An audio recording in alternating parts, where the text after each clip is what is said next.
ঐতিহ্যের ধারক বাহক মোহামেডান স্পোর্টিং ক্লাব, অনেক ইতিহাসের সাক্ষী এই ক্লাবটি। তবে বিগত দিনগুলোতে এই ক্লাবটিকে সাফার করতে হয়েছে নানা কারণে, বিভিন্ন অসুবিধার মধ্যে পড়তে হয়েছে। এমনও শোনা গেছে প্লেয়ারদের বেতন তারা ঠিকমতো দিতে পারেনি, নিজস্ব একটা খেলার মাঠ এখন পর্যন্ত তৈরি করতে পারেনি মোহামেডান স্পোর্টিং ক্লাব।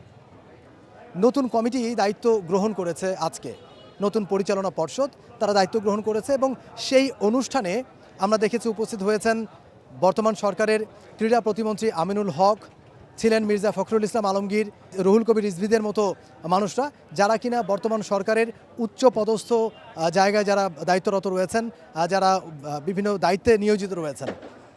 সেই সময়ে তাদের উপস্থিতি কিছুটা হলেও যেন এই ক্লাবটাকে আশান্বিত করছে, আশাবাদী করছে। 5+ স্টার রেটিং প্রাপ্ত দেশের সর্বোচ্চ বিদ্যুৎ সাশ্রয়ী ওয়ালটন এসি স্মার্ট কমফোর্ট এখন নেক্সট লেভেলে।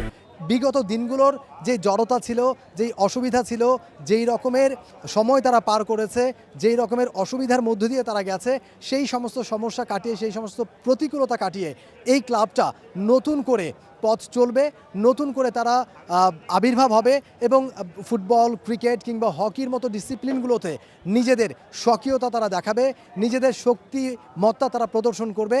এইরকমই ভাবছেন এই ক্লাবটার যারা কর্মকর্তা রয়েছেন, সাপোর্টার যারা রয়েছেন, যারা এই ঐতিহ্যবাহী ক্লাবটাকে ভালোবাসেন, তাদের অনেকের সাথে আমরা কথা বলেছি এবং তারা বলছেন যে আসলে এখন সময় এসেছে, এখনই সুযোগ এসেছে মোহামেডান স্পোর্টিং ক্লাবের এই মানুষগুলোকে কাজে লাগিয়ে, এই সুযোগগুলোকে কাজে লাগিয়ে এই ক্লাবটার অন্তত একটা নিজস্ব মাঠ, নিজস্ব অবকাঠামো কিংবা যেই অসুবিধার মধ্যে দিয়ে বিগত দিনগুলোতে ক্লাবটা পার করেছে সেগুলোকে কাটিয়ে উঠে নতুন করে পথ চলার এটাই বোধহয় সবচেয়ে ভালো সুযোগ এবং এই মানুষগুলোর প্রেজেন্স এই ক্লাবটাকে নতুন করে আশার আলো দেখাচ্ছে। আমি বলবো যে একটা ঐতিহাসিক ক্লাব, আমাদের একটা ঐতিহ্য আছে, এটা যাতে আমরা রক্ষা করতে পারি। আর আমি আপনার মাধ্যমে এটাও বলতে চাই যে আমাদের main event hockey, football, cricket. এই হকি, ফুটবল, ক্রিকেট আমরা কিন্তু সব সময় মোহামেডান টিম করে কিন্তু চ্যাম্পিয়নশিপ ফাইট দেওয়ার জন্য। তারপরে চ্যাম্পিয়ন হওয়ার ব্যাপারটা ওটা ভাগ্যের ব্যাপার। তারপরে আমি বলবো যে আমরা সেই আগের মতন চ্যাম্পিয়নশিপ ফাইট দেওয়া টিম করব, ইনশাল্লাহ গঠন করব। আমাদের নতুন কমিটি হয়েছে, আল্লাহর অশেষ রহমতে এখানে অনেক বর্তমান সরকারের মন্ত্রী, উপমন্ত্রী, আমাদের সবচেয়ে বড় বিষয় যে আমাদের ক্রীড়া প্রতিমন্ত্রী জনাব আমিনুল হক সাহেব আমাদের মোহামেডান ক্লাবেরই খেলোয়াড়, ওনার দৃষ্টি আছেন এখানে এবং সেই সঙ্গে আরও মন্ত্রী মহোদয়দের এখানে দৃষ্টি আছে। এবং আজকে যে অনুষ্ঠান হলো, এই অনুষ্ঠানের মাধ্যমে সারা বাংলাদেশের মানুষ এতটুকু জানতে পারবে যে পরবর্তীতে মোহামেডান ক্লাব ফুটবল হোক, ক্রিকেট হোক, হকি হোক, যেইটাই দল গঠন হোক না কেন, ভালো দল গঠন হবে। এবং মোহামেডান ক্লাবে এখন থেকে চ্যাম্পিয়ন দল গঠন করার জন্য টিম করা হবে এবং চ্যাম্পিয়ন হয়ে আপনাদের এবং দর্শকদের মুখে হাসি ফোটাবে, এটা আমাদের দৃঢ় বিশ্বাস।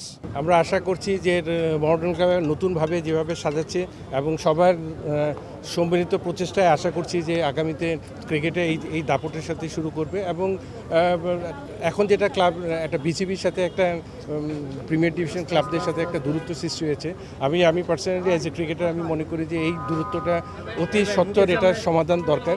কারণ ডোমেস্টিক ক্রিকেট কিন্তু আমাদের যথেষ্ট সাফার করছে এবং আমি মনে করি যে কারণ আমাদের ক্রিকেটের হার্টটা হয়েছে ডিপিএল। এই ডিপিএলের এটার যদি যথাযথ ক্লাবদের সাথে একটা আন্ডারস্ট্যান্ডিং হয়ে যদি শুরু করা না যায় তাহলে কিন্তু একটা সমস্যার সৃষ্টি হয়েছে। আমরা আশা করি খুব তাড়াতাড়ি এটা শুরু হবে এবং আমাদের ডিপিএল ক্রিকেটে অতি সত্বর মাঠে করাবো। আমি চাই মোহামেডান ক্লাব সবসময় বাংলাদেশে চ্যাম্পিয়ন থাকবে এবং সেই চ্যাম্পিয়ন হওয়ার জন্য যেসব যোগ্য লোকের ভবিষ্যৎ পরিকল্পনা লাগবে, আমাদের ক্লাবে এই যোগ্য লোকগুলো আছেন এবং ভবিষ্যতে ভালো হবে। আমাদের মোহামেডান ক্লাবের প্র্যাকটিস গ্রাউন্ড নাই, আমাদের পার্মানেন্টলি কোনো ইনকাম সোর্স নাই। এই সোর্সগুলো বের করার জন্য তারা চেষ্টা করবেন। এটাই হয়তো আজকের উপস্থিতি আমাকে জানাচ্ছে যে হ্যাঁ, এই উপস্থিতিটা আমাদের সামনের দিকে এগিয়ে নেওয়ার জন্য যথেষ্ট বলে আমি মনে করি। আমাদের ক্লাবের সম্পত্তি আছে, আমাদের সাভারে জায়গা আছে, এটাকে ইউটিলাইজ করা প্রপার ওয়েতে। গভর্নমেন্টের একটা সাপোর্ট দরকার কি, যে প্রপার ওয়েতে একটা ভালো ডেভেলপার দিয়ে ওই জায়গাটাকে মানে 25 একর জায়গাটা, সাভারের জায়গাটাকে আয়ত্তে নিয়ে এটাকে সুন্দর করে একটা কাঠামো তৈরি করা, এটাকে একটা কাঠামো তৈরি করা, যাতে আমাদের কারোর কাছে আর হাত পাততে না হয়, আমরা নিজে স্বয়ংসম্পূর্ণ হতে চাই। এটাই আমাদের মূল লক্ষ্য, এবং তারা যেন আমাদেরকে স্বয়ংসম্পূর্ণ হওয়ার জন্য এটা আমাদের সহযোগিতা করে। যে কমিটি হয়েছে খুব শক্তিশালী কমিটি হয়েছে, আগের চেয়ে অনেক বেশি শক্তিশালী কমিটি হয়েছে, এবং আমার মনে হয় এই সবগুলো আদেই মোহামেডান আদায় করে নেবে। এবং শুধু মোহামেডান আমি মনে করি না, এখন কালকে আপনারা দেখেছেন অনুষ্ঠানে মাননীয় প্রধানমন্ত্রী ভাতা দিয়েছেন সব ক্রীড়াবিদকে, এবং আমি তো প্রথমে ভাবছিলাম অ্যামাউন্ট অনেক কম হবে যা করে সাধারণত, but it was substantial and very respectful. আমার মনে হয় এখন অনেকেই ক্রীড়াকে পেশা হিসাবে বেছে নিতে আগ্রহী হবে। এবং যেটা বলছিলাম যে মোহামেডান না, শুধু অন্যান্য ক্লাবও কিন্তু এখন আমার মনে হয় এই নতুন ক্রীড়া নীতির আওতায়, নতুন জোয়ারের আওতায় কিন্তু অনেক ভালো করবে। এই ক্লাবে যারা স্থায়ী সদস্য ছিল এখন প্রায় 12-13 জন মন্ত্রী হয়েছেন, স্পেশালি আমাদের দলের মহাসচিব মহোদয় ভালো অবস্থানে রয়েছেন, এবং যারা রয়েছেন এরা যদি এখন ক্লাবের উন্নয়নের স্বার্থে যদি কাজ করেন, তাহলে আমরা আশাবাদী খুব শীঘ্র, এবং যে কমিটি হয়েছে বর্তমানে, এই কমিটি যদি ভালোভাবে কাজ করতে পারে, সরকারের সহযোগিতা, মাননীয় প্রধানমন্ত্রী ক্রীড়া বান্ধব একজন, আমাদের ক্রীড়া প্রতিমন্ত্রী উনি একজন প্লেয়ার ছিলেন, তা আমরা আশাবাদী এই সময়টাকে যদি কাজে লাগে মোহামেডান একটা উপমহাদেশের তার যে ঐতিহ্য সেই প্ল্যাটফর্মে ফিরে আসবে। For more updates, subscribe to our YouTube channel and click on the bell icon. Follow us on Facebook and Instagram.